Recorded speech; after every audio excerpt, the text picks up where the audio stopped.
Hey guys, welcome to YouTube channel. और video start करने से पहले मैं आपको ये बता दूं कि इस चैनल पर आपको मिलने क्या क्या वाला है। अगर आपको निफ्टी यानी कि अगर मार्केट का लेवल पता है और आप फिर भी पैसे नहीं कमा पा रहे हो तो आपको इंडिकेटर्स के बारे में नॉलेज नहीं है। इंडिकेटर की नॉलेज से आप मार्केट का लेवल तो निकाल सकते हो, साथ ही साथ पैसे भी कमा सकते हो।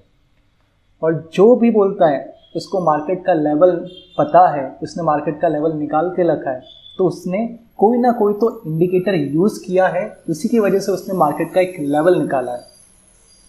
और वो लोग ये नहीं बताते कि आपको उन्होंने कौन सा इंडिकेटर यूज़ किया है या फिर किसकी हेल्प से उन्होंने मार्केट का एक लेवल निकाल के रखा है। बस आप लोगों को ये बोल देंगे कि यहाँ पे ये मार्केट पे यहाँ पे बेच दो, यहाँ पे बाय कर दो। लेकिन क्यों बाय करना चाहिए उस मार्केट के अंदर, ये सब आपको पता चलेगा इन इंडिकेटर की हेल्प से। तो इस वीडियो में जो मैं डिस्कस करने वाला हूँ, इस वीडियो में सबसे पहला जो इंडिकेटर मैं आप लोगों को बताने वाला हूँ, उस इंडिकेटर का नाम है RSI इंडिकेटर। और इस इंडिकेटर को हम लोग निफ्टी में भी अप्लाई कर सकते हैं, बैंक निफ्टी में भी अप्लाई कर सकते हैं, और अगर आप क्रिप्टो करेंसी वगैरह में भी ट्रेड करते हो तो हम लोग उसमें भी इस इंडिकेटर को अप्लाई कर सकते हैं। ठीक है, तो इस वीडियो में हम लोग क्या क्या कवर करने वाले हैं, पहले तो मैं आपको ये बता दूं। अगर आपको इंडिकेटर्स अप्लाई करने नहीं आते हैं तो मैं आपको इंडिकेटर्स अप्लाई करना भी सिखाऊंगा इस वीडियो के अंदर। साथ ही साथ अपना पहला वीडियो का पहला इंडिकेटर जो कि RSI इंडिकेटर है, उसको मतलब क्या होता है, उसको कैसे यूज़ करते हैं वो भी सिखाऊंगा आपको। लोग इस RSI इंडिकेटर को कैसे यूज़ करते हैं वो भी मैं आपको बताऊंगा। इसके साथ ही साथ मैं आपको मेरी 3 मेथड बताऊंगा जिससे मैं RSI इंडिकेटर का यूज़ करता हूं, और उन मेथड को मैं आपको ग्राफ्स के साथ दिखाऊंगा, जिससे आपको ये यकीन हो जाएगा कि हाँ, ये इंडिकेटर वाकई में काम करता है। तो सबसे पहले वीडियो में जैसा मैंने बोला था आपको कि अगर आपका अकाउंट काइट पे खुला है या आपका अकाउंट अब स्टॉक्स में खुला है, तो आप इन इंडिकेटर को कैसे अप्लाई कर सकते हो आपके पर्टिकुलर अकाउंट में। तो मेरा अकाउंट जनरली ज़ीरोधा पे बना के रखा है मैंने, तो मैं उस ज़ीरोधा के बेसिस पे बताता हूँ आपको कि आप अपना पहले अकाउंट खोल लो यहाँ पे आके, और यहाँ पे आपको जो सर्च करना होता है वो सर्च करना है आपको निफ्टी 50, क्योंकि हम लोग पहले निफ्टी 50 का इंडेक्स पे लगाने वाले हैं इंडिकेटर। जैसे आप यहाँ पे इसका जाके चार्ट खोलोगे, यहाँ पे क्लिक करोगे तो ये अपने आप एक चार्ट खुल जाएगा यहाँ पे। ठीक है, इस चार्ट को आप थोड़ा सा बड़ा कर लो। बड़ा करने के लिए आपको यहाँ पे आके क्लिक करना पड़ेगा, पॉप आउट चार्ट, उसकी वजह से आपका चार्ट थोड़ा बड़ा अच्छा दिखने लग जाएगा। अब यहाँ पे एक इंडिकेटर करके ऑप्शन आता है, तो आप जैसे इस इंडिकेटर के ऑप्शन पे क्लिक करोगे तो आप देखोगे कि मार्केट में इतने सारे इंडिकेटर हैं, और हमको किसी भी इंडिकेटर के बारे में अगर नॉलेज नहीं है और हम मार्केट में पैसा लगा रहे हैं तो ऑब्वियस सी बात है कि हम मार्केट से पैसा हार के ही जाएंगे, क्योंकि लोगों को पता होता है इन इंडिकेटर्स के बारे में, और लोग इन इंडिकेटर की हेल्प से ही पैसा कमाते हैं, ना कि मार्केट के लेवल देख के। तो इसमें बहुत सारे अलग अलग डिफरेंट टाइप के इंडिकेटर्स हैं। मैं कोशिश करूंगा कि मैं हर एक इंडिकेटर के बारे में आपको बता सकूं, लेकिन अभी इस इंडिकेटर में पहला इंडिकेटर जो मैं बताने वाला हूं वो है RSI। जैसे मैं RSI लिखता हूं तो एक डेफिनेशन आती है, रिलेटिव स्ट्रेंथ इंडेक्स। इसका फुल फॉर्म RSI का यही होता है, रिलेटिव स्ट्रेंथ इंडेक्स। जैसे मैं इसको क्लिक करूंगा तो अपने आप देखो एक इंडिकेटर लग चुका है, जिसकी वैल्यू 0 से लेकर 100 तक जा रही है, और ये इंडिकेटर कहलाता है RSI इंडिकेटर।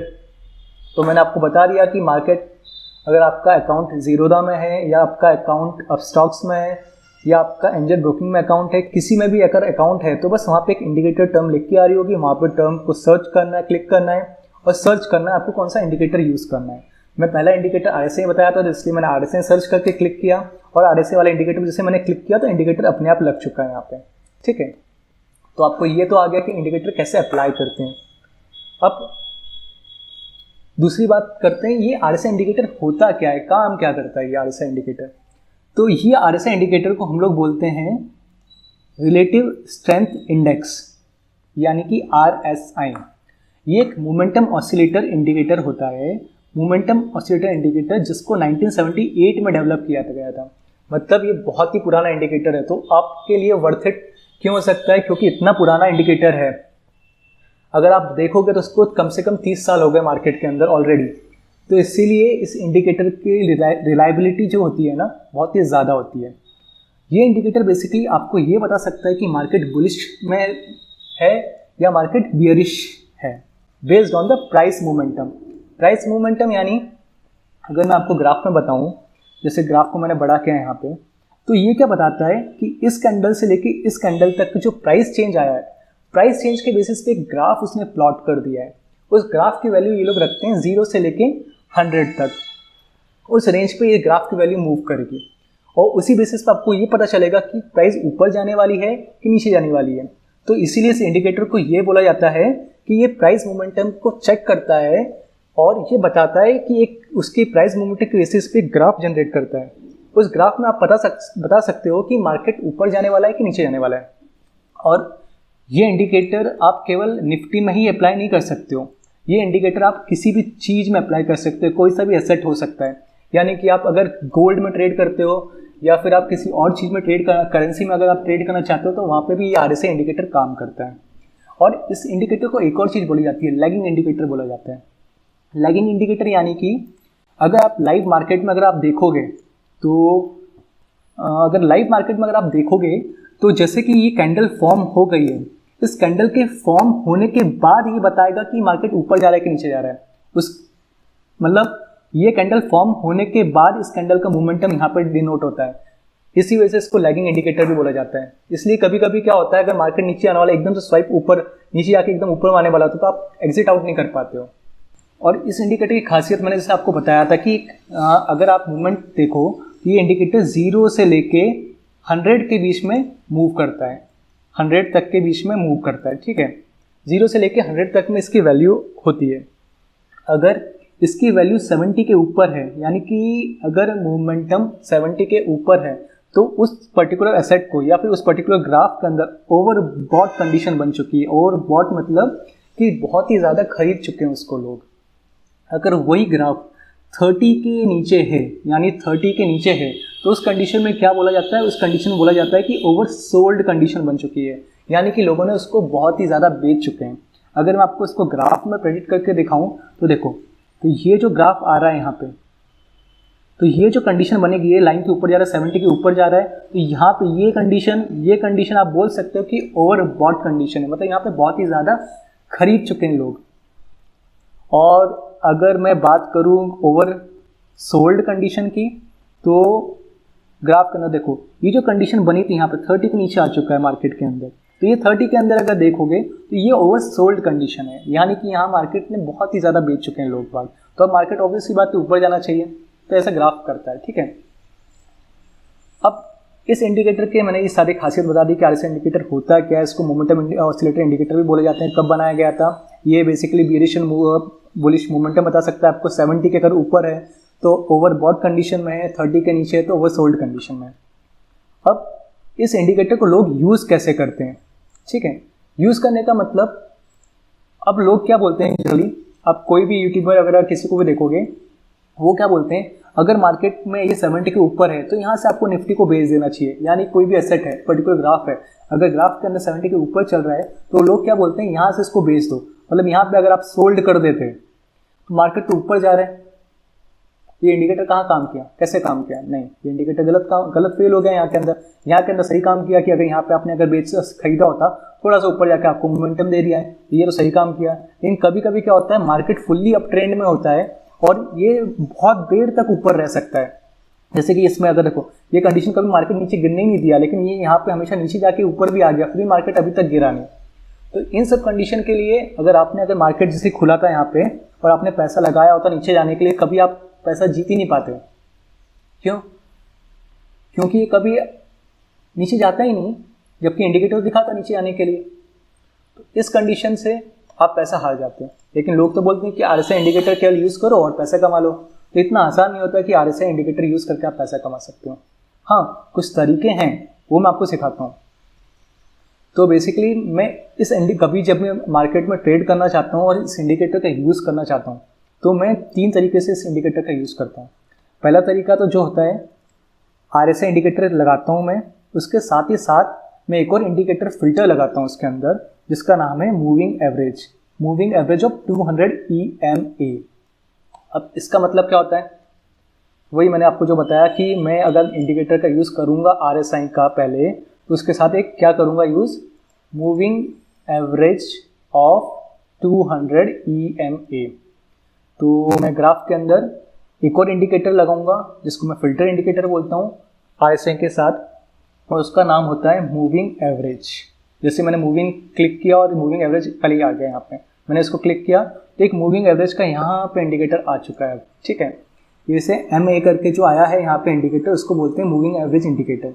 यहाँ पे अगर मैं इसके फॉर्मेट में क्लिक करूँगा तो मैंने कितना बोला, 200। तो 200 क्यों, क्योंकि 200 कैंडल्स का मिक्सचर बना के एक ग्राफ बनेगा। अब यहाँ पे उसको इसलिए बोला गया है 200 EMA का।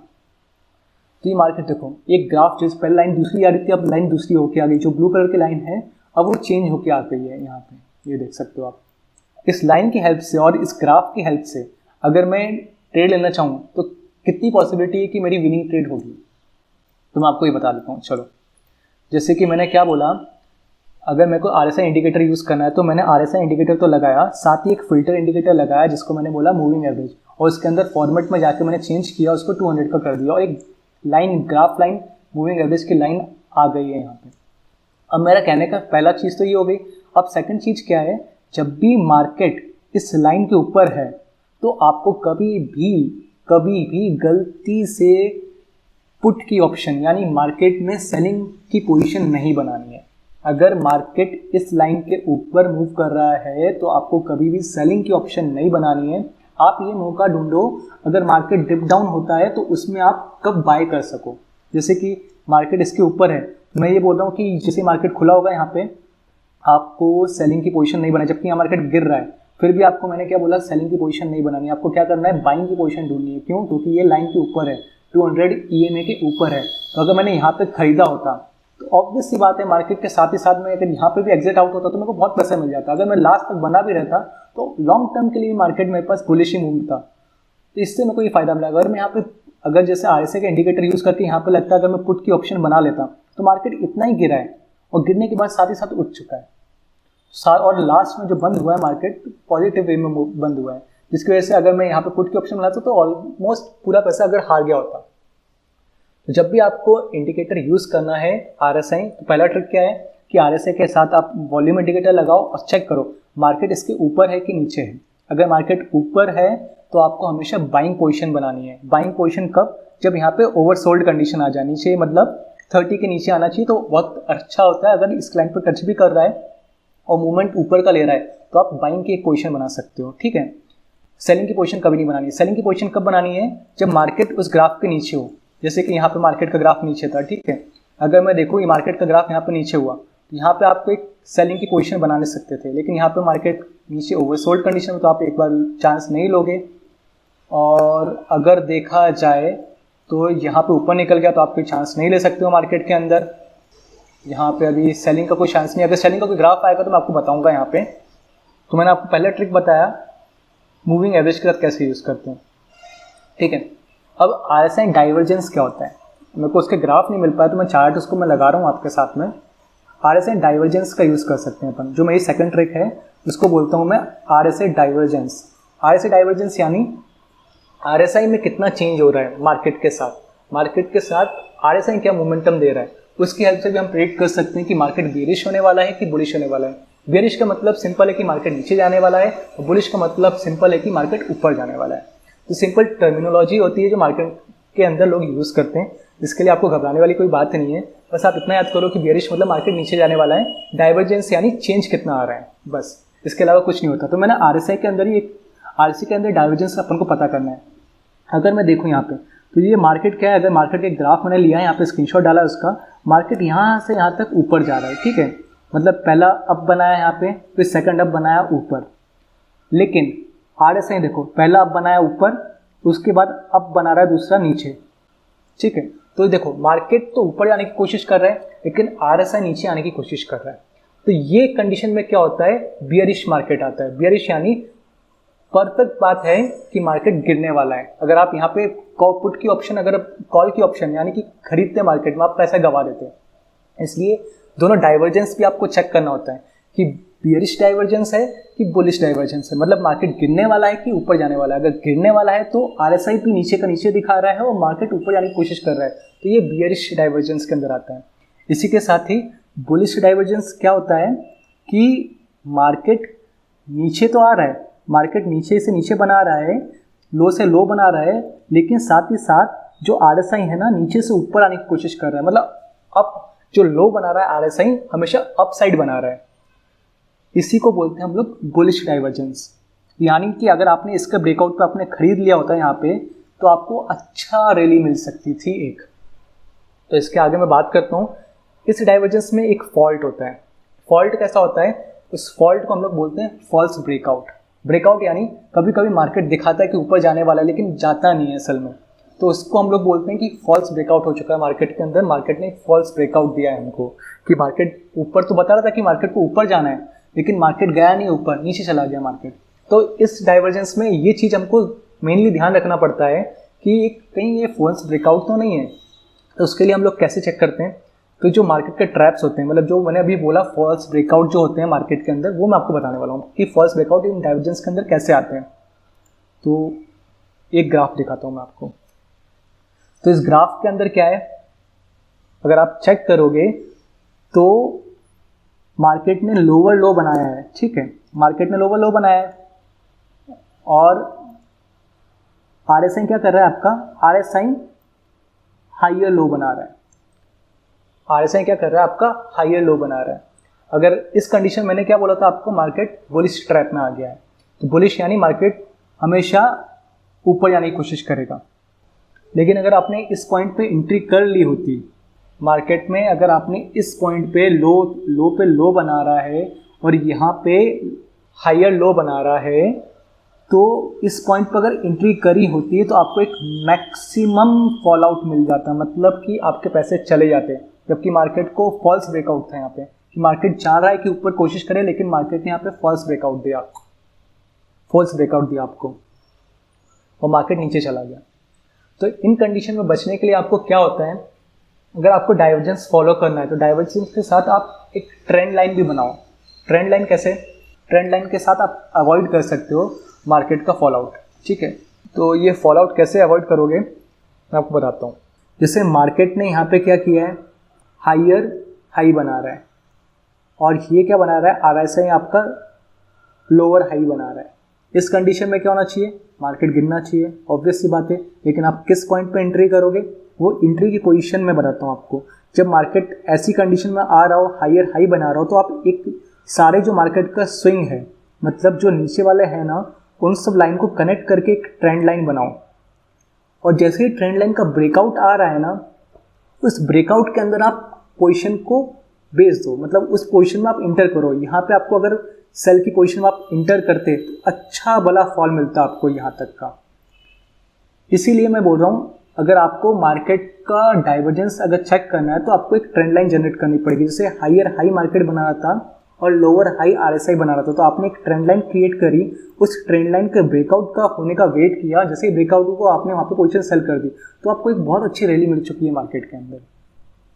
तो वैसे ही अगर बुलिश मार्केट हो तो वो भी आप देख लेते हैं कंडीशन क्या होगी। अगर बुलिश मार्केट में आपको ट्रेंड लाइन जनरेट करनी है, जैसे बुलिश मार्केट मैंने आपको बताया कि मार्केट लोअर हाई बना रहा है, लोअर लो बना रहा है, सॉरी, मार्केट लोअर लो बना रहा है और आपका जो RSI है ना, देखो RSI ऊपर जाने की कोशिश कर रहा है। तो अब इस कंडीशन में आपका क्या होगा? इस कंडीशन में आपका ये होगा कि मार्केट बुलिश रन में है, लेकिन आपको एंट्री कब करनी है? जब आप एक ट्रेंड लाइन बना लोगे। जैसे इन हाइयर हाई जो मार्केट का हाई था उनको मिला दिया आपने और ट्रेंड लाइन बना दी, उस ट्रेंड लाइन के ब्रेकआउट पे आपको एंट्री करनी है। जैसे आप ब्रेकआउट पे अगर आप एंट्री करते तो आपको ऑब्वियसली बहुत अच्छी रैली मिल जाती मार्केट के अंदर और आपके बहुत सारे पैसे बन जाते हैं। तो जो अपनी दूसरी ट्रिक थी RSI डाइवर्जेंस के अंदर, तो आपको RSI डाइवर्जेंस तो फॉलो करना है, डाइवर्जेंस के साथ आपको चेक करना है कि ट्रेंड लाइन कैसी बन रही है। अगर ट्रेंड लाइन सही से बन रही है तो आप उस ट्रेंड लाइन के ब्रेकआउट होने के वेट करो, ब्रेकआउट होने के बाद इंटर कर सकते हो। अगर आपने उस टाइम पे इंटर किया तो आपके बहुत ही ज़्यादा पैसे बन सकते हैं। ये दो तरीके मैंने आपको बता दिए हैं कि पहला तरीका कि RSI के साथ आप एक फ़िल्टर का यूज़ करो और वो फ़िल्टर होता है मूविंग एवरेज का। दूसरा तरीका है RSI डाइवर्जेंस। अगर मार्केट हाई टू हाई बना रहा है या लो टू लो बना रहा है और RSI के रिस्पेक्ट में क्या चेंजेस आ रहे हैं उसको आप अगर प्रेडिक्ट कर सकते हो रियल मार्केट में, तब आप इन ट्रेंड लाइन का ड्रॉ करके आप बना सकते हो मार्केट को, ठीक है। जो तीसरा तरीका होता है, तीसरा तरीका क्या होता है, RSI विथ रेजिस्टेंस। रेजिस्टेंस यानी ऑब्वियसली मार्केट में कोई लेवल आपको दे के रखेगा, ठीक है। लेवल दे के रखा है किसी ने, आपने या कहीं वीडियो में देख के रखा है किसी के लेवल क्या है। अगर मैं हो सकता है तो मैं आपको लेवल्स देने की कोशिश करूंगा मार्केट की, रेगुलर लेवल दे सकूँ। अगर मेरे पास टाइम इतना मिलेगा तो मैं आपको रेगुलर वीडियो बना सकता हूँ उनके लेवल्स के ऊपर। अगर मैं बात करता हूँ रेजिस्टेंस की, RSI को रेजिस्टेंस के साथ कैसे यूज़ करते हो। आपके पास अगर मार्केट के लेवल्स हैं और आपने बहुत अच्छे अच्छे लोगों से आपने लेवल्स लेके रखें, तो लेवल्स पे जाके चेक करो। जैसे ये यहाँ पे एक लेवल आ रहा है रेजिस्टेंस का, ये रेजिस्टेंस लेवल है मार्केट का, ठीक है। अगर ये रेजिस्टेंस है यहाँ पे और यहाँ पे देखो ओवरबॉट कंडीशन हो चुकी है RSI के अंदर, तो ऑब्वियस सी बात है यहाँ पे आप अगर सेल करोगे तो एक अच्छी रैली मिल जाएगी आपको। ये रैली क्यों मिली, क्योंकि एक मार्केट के पास रेजिस्टेंस था। रेजिस्टेंस यानी बार बार उसी पॉइंट पे आके नीचे डाउन जाने की कोशिश करता है, और यहाँ पे आपने देख लिया कि RSI के अंदर ओवरबॉट कंडीशन 70 के ऊपर बन चुकी है, तो आपने वहीं पे अगर अपने पैसा लगाया होता तो आप सही में अच्छा माला माल हो जाते अभी तक। तो ये एक रेजिस्टेंस है, आप RSI को कैसे फॉलो कर सकते हो। तो अगर आपके पास मार्केट के अंदर लेवल है, कोई लेवल है नीचे से सपोर्ट लेवल आ रहा है, तो आप सपोर्ट लेवल पर वेट करो कि ओवरबॉट या ओवरसोल्ड, सपोर्ट लेवल पर वेट करो कि ओवरसोल्ड कंडीशन ना हो जाए, यानी मार्केट 30 के नीचे आ जाए, तभी आप खरीदना RSI को लगा के, अदरवाइज खरीदने की कोई ज़रूरत नहीं है। और कभी क्या होता है, फॉल्स ब्रेकआउट करेगा, मार्केट वहाँ से नीचे आ गया तो क्या कर लोगे आप, अगर लेवल किसी ने दे दिया है तो आप तो बस ये बोल सकते हो ना भाई तूने लेवल गलत दे दिया। इसके अलावा आप क्या कर सकते हो, उसने तो पैसा बना लिया, उसके पास तो इंडिकेटर पता है, उसको इंडिकेटर कौन सा यूज़ करना है, कहाँ यूज़ करना है, वो तो पैसा बना के निकल जाएगा, आप अटक जाओगे। तो ये एक सपोर्ट लेवल का बता रहा हूँ मैं आपको। देखो ये ग्राफ क्या है, देखो यहाँ पे मार्केट के पास एक सपोर्ट है, ये लेवल पे सपोर्ट कैसे आया कि यहाँ पे एक रेजिस्टेंस था, उस रेजिस्टेंस को ऑलरेडी ब्रेकआउट किया है उसने, तो ऑब्वियस सी बात है वहाँ पे एक रेजिस्टेंस है तो वहाँ पे आएगा सपोर्ट लेने के लिए। अगर ये पहला रेजिस्टेंस था तो उस पर सपोर्ट ऑब्वियसली बना देगा। और देखो RSI अगर मैं चेक करता हूँ उस पॉइंट पे आके, इस पॉइंट पे अगर मैं RSI चेक करता हूँ तो RSI क्या बता रहा है, ओवर सोल्ड कंडीशन बताता है। ये 30 के नीचे वाली लाइन है, ठीक है, तो ये 30 के नीचे बता रहा है। तो ऑब्वियसली अगर मैंने यहाँ पे ख़रीदा होता, मार्केट के अंदर पैसा डाला होता, तो मेरे पास एक बहुत ही अच्छी रैली मिल जाती मुझको, और वो रैली मेरे को बहुत पैसा दे सकती थी। ये अगर तरीका आप अपना सकते हो अगर आप RSI यूज़ करना चाहते हो तो बेसिकली मैंने अब आपको RSI इंडिकेटर जो था अपना, ठीक है, अगर मैं RSI इंडिकेटर की बात करूँ तो RSI इंडिकेटर आप जान चुके हो RSI इंडिकेटर होता क्या है। RSI रिलेटिव RSI इंडिकेटर जो होता है रिलेटिव स्ट्रेंथ इंडेक्स इंडिकेटर होता है, उसके साथ साथ आपको एक फ़िल्टर अप्लाई करना होता है पहली वाली ट्रिक के अंदर, मूविंग एवरेज का। उसके बाद ये आप ले सकते हो सेकंड तरीका जो मैंने बताया था, एक डाइवर्जेंस पहचानो। डाइवर्जेंस मतलब RSI का मोमेंटम क्या हो रहा है विथ रिस्पेक्ट टू मार्केट के साथ। थर्ड, आपके पास अगर मार्केट के लेवल हैं, आपको पता है कि यहाँ पर रेजिस्टेंस है, यहाँ पर सपोर्ट है, तो आप उस सपोर्ट में वेट करो कि ओवर सोल्ड कंडीशन आएगी कि ओवर बॉट कंडीशन आएगी, मतलब बहुत ही ज़्यादा खरीद लिया गया है कि बहुत ज़्यादा बेच दिया गया है हिंदी भाषा में, तब जाके उस पर एंट्री करो। अगर आप ऐसा कर सकते हो तो आप पर्टिकुलरली इंडिकेटर की हेल्प से आपको पता चल जाएगा कि आपको मार्केट में इंटर कहाँ होना है, एग्जिट कहाँ होना है, क्योंकि लेवल्स आपको सब पता होते हैं। मार्केट में इतने सारे वीडियोस हैं, यूट्यूब पे इतने सारे वीडियोस हैं, इतने सारे न्यूज़ चैनल हैं, सब आपको मार्केट बता देंगे कि मार्केट कहाँ जाने वाला है, कैसे जाने वाला है। और अगर आप उनके हिसाब से लगाओगे 3 आउट ऑफ 10 टाइम्स, मतलब 10 में से केवल 3 बार वो लोग सही होते हैं। मार्केट के जो लेवल देते हैं, जो बड़े बड़े लेवल गुरु वाले देते हैं, गुरु लेवल बोलते हैं उनको, मार्केट वो आप समझते हैं कि मार्केट उन्हीं के हिसाब से चलता है, कि मार्केट में वो लोगों ने लेवल बता दिया तो मार्केट उन्हीं के हिसाब से चलेगा। नहीं, मार्केट उनके हिसाब से नहीं चलता है, मार्केट चलता है इंडिकेटर की हेल्प से। अगर मार्केट अपनी दिशा में चलेगा, आपको बस इंडिकेटर की हेल्प से इतना पता करना है कि मेरे को इस मार्केट में इंटर करना है कि मेरे को एग्जिट करना है। तो ऐसे मार्केट में इंडिकेटर इसलिए नहीं बनाए गए कि वो तब बस ऐसे रख दिए हैं उसके अंदर बना के कि मार्केट यूज़ ना करो विदाउट इंडिकेटर। आप बस उन्होंने लेवल दे दिए, किसी भी यूट्यूबर ने लेवल के, आप जाके बस मार्केट में धनाधन पैसे लगाए, पैसे कमाए और ख़त्म। ऐसा आपके साथ 10 में से 3 बार हो जाएगा, लेकिन बाकी जब 7 बार आप पैसे हारोगे ना, तो आपको ये पता चलेगा आप मार्केट सीखना चाहोगे।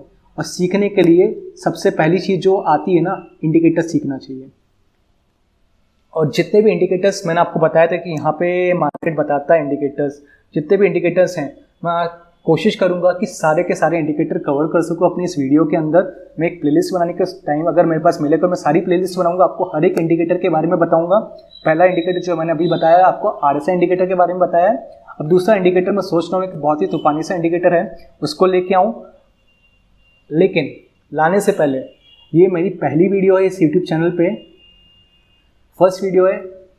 अगर आपको और वीडियो चाहिए और आपको और जानना इंडिकेटर कैसे बताते हैं, इंडिकेटर की हेल्प से कैसे काम कर सकते हैं, या मार्केट में आपको अपने आप लेवल डिसाइड करना है कि मार्केट कहाँ जाएगा, किस लेवल पे मैं खुद बना सकता हूँ मार्केट के अंदर, तो प्लीज़ इस चैनल को सब्सक्राइब करो और वीडियो को लाइक करो। अगर वीडियो में अच्छे खासे लाइक आएंगे, पहली वीडियो तो मैं कुछ उम्मीद नहीं रख रहा हूँ कितना लाइक्स आने चाहिए, कितना लाइक्स जाने चाहिए, लेकिन अगर अच्छे खासे लाइक आएंगे तो मैं दूसरी वीडियो बहुत ही जल्द लेके आऊँगा। और आप कमेंट कर सकते हो आपको कौन से इंडिकेटर के बारे में जानना है, मैं उस इंडिकेटर के बारे में भी आपको बताऊंगा। जनरली मैं सारे इंडिकेटर कवर करने की कोशिश करूंगा, लेकिन बाकी पर्टिकुलरली आपको कोई इंडिकेटर जानना है तो आप मेरे को टेक्स्ट करो, ईमेल करो, मैं आपको पर्टिकुलर इंडिकेटर के बारे में भी बताऊंगा। Okay, thank you guys for watching the video.